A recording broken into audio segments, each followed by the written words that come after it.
So guys, nara ko i-share ninyo guys, nara ko i-share ninyo gamay.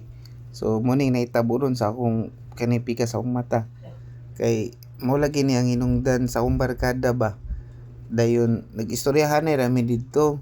Nga mo na topic lagi ning angay nga dili angay itapik ba nga nonsense sa gud kayo nga istoryahan ay gyud. Nya syempre siya kay ganan man siya makig ano sa ako kung sa kuno ingana ba. So ako nisabay na lang pug ko.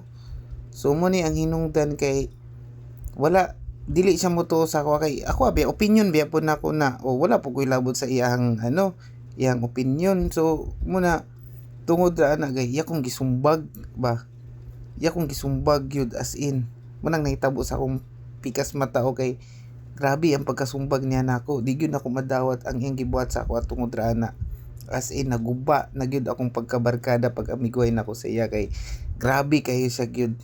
So muna guys, ang hinungdan ani guys kay tungod sa manok ug itlog ana sa asa daw nauna ang itlog ba or manok. Syempre anak ko nga itlog. Iya kay manok man daw ni ko nga asa gikan ang manok di ba sa itlog.